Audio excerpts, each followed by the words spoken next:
Local people, important issues. CBS 10 WILM's weekly focus on the Lower Cape Fear region. This is Byline Wilmington with your host, Don Ansell. Well, there's a political revolution of sorts going on in Raleigh since the Republicans won a decisive majority in both the North Carolina State House and the State Senate for the first time in over a century. Republican State Senator for New Hanover County, Thom Goolsby, is in the middle of it all and joins us this morning to talk about what's going on. Senator? A lot. A lot is going on. Well, before we talk about what's going on, you fought long and hard for this seat. Yes. You're now, I guess, a junior senator. Mm-hmm. How do you like it?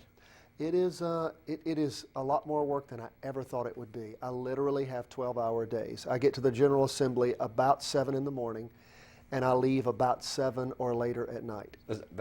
That's crazy. So you led into my next question. It's different than you imagined.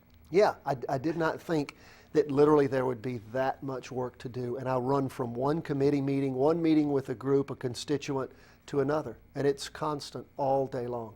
But what was the prep like to get up to speed on the lay of the land and what you needed to focus on? It was good. I mean, being a lawyer, you know, I understand the law. So my getting up to speed on what the law is and how it works and how all these things work together. And I had worked for the Martin administration as the legal counsel to the governor at the Crime Commission 20 years ago. So, I mean, I knew where the buildings were, but I really didn't understand how intense it was going to be. I don't know if we can do this in a short period of time. What's a typical week like? Well, I leave here about 4 in the afternoon on Monday. Okay. I get up. You do your law practice until then? Yes. Okay. I get up to Raleigh. I go into session at 7. Depending on what bills are on the calendar and what we have to do, we're literally on the Senate floor. House is meeting at the same time, so the representatives are up there. We do whatever we do. Usually we're out by 8, no later than 8:30. If it's a big night, might go till 9. Go home, go to sleep early, get up the next morning. I have a place up there, rented a place up there, not far from the General Assembly, and then come back in the morning, get up about 5:30, 6, get to the General Assembly around 7. Go into my appropriations meeting. This is Tuesday. This is Tuesday. Okay. 8:30 to 10. Then I have a J1 meeting, which is Judiciary 1, which just passed the health care reform and all that. We then turn around and that's from 10 to 11. Then I have an 11 to 12. Then I have a 12 to 1. Then I meet with people from about 1 to 2, and then we go into session. And that's Monday. That's Tuesday. Then Wednesday is pretty much the same thing. Thursday, we go into session at 11, and again, same kind of meetings working up to that. And then hopefully we get out of session around 12 or 1, and then I come back home. You've had a very high profile, high energy law practice. Has it taken its toll on your law practice? No, I still represent everybody. We work very hard. I have a team of folks who work with me. And no, I'm still practicing full-time because my $13,000 a year salary at the General Assembly does not pay the bills. Do you think that should change? No, absolutely not. No. We're worth every dime. Let's talk about some of the specifics that the legislature is dealing with. You campaigned on lifting the 100 number school cap on charter schools in North Carolina. The status of that? Yes, it has come through the Senate. It's over at the House. We will that will be law, and excited about that. Very excited about charter schools. We have a charter school in Wilmington, 2 across the river, Roger Bacon Academies.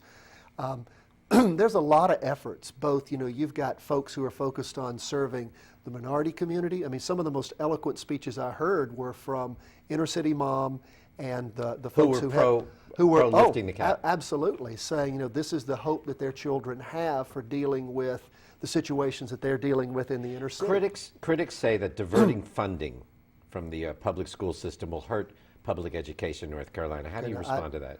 What diversion are they talking about? I mean, charter schools run on 70 cents of the dollar.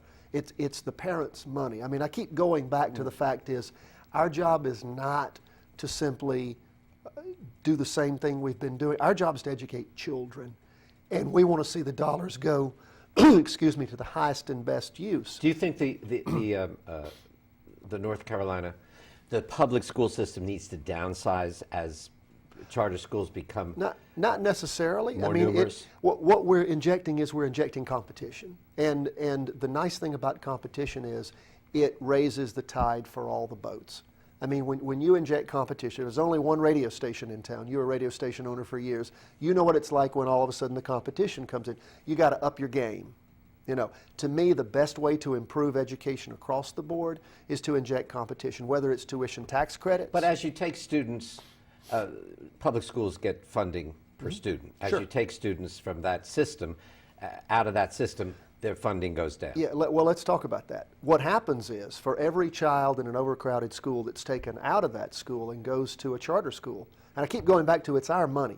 It's not the state's money, okay? It's our money. And those parents then make that decision of what they want to do. Charter schools only run on 30 cents out of the dollar. So that other 30% stays in that school with one less child. More money to keep our teachers fully employed, to keep our teachers' assistants, to make sure our children have paper and crayons and all, I mean, you know, all, supplies, all the things we need. Who builds the bricks and mortar for charter schools? They have to raise the money. They have to do it themselves. And we will see. And maintenance as well? They have, yes. They're a self-sustaining business. They are. They are. And then what happens is, the beautiful thing about all that is, with charter schools, you may have public schools that convert over to charter schools. You may have private schools that want to convert to charter schools. You'll have charter schools. Do you like that idea? I like Would you like to do away with the public school system? Absolutely not. I'm a product of public schools. The only private school I ever went to was Golden Gate University, and the Marine Corps paid for that when I got my MBA. I went to Chapel Hill to law school. I went to the Citadel, which is a government school in South Carolina. Do you think, you're from New Hanover County, you represent New Hanover County, do you think the New Hanover County public school system is doing a good job? I think they are working hard to deliver. They are. I think they're working hard to deliver. Do you think charter schools can do a better job? I think for some students, I want to give parents that choice to try it. If it doesn't work, I mean, that's the thing about charter schools is they're only going to spring up if that's what parents want. I mean, think about that, Don. That's what that is. That's freedom. If you want to go to a charter school, you can. If you don't, they don't. There's no mandate. Now, no mandate there. What happens? And I've read some cases where charter schools have not done well, have not done the job. What happens if a charter school fails? Under the board that, now we already have a board. So somebody asked me, is this a whole new bureaucracy? I was like, you need to check your facts. You know, no, there's no, we've empowered this one board that deals with licensing charter schools and delicensing them. If they don't perform, they close. When our schools in this county were rated on that same system 3, public schools in New Hanover County did not come up to the standards of charter schools and should have been closed. So, again, we're going to take a break. We'll come right back. Annexation is on the chopping block. We'll talk about it next with State Senator Thom Goolsby. Stay with us.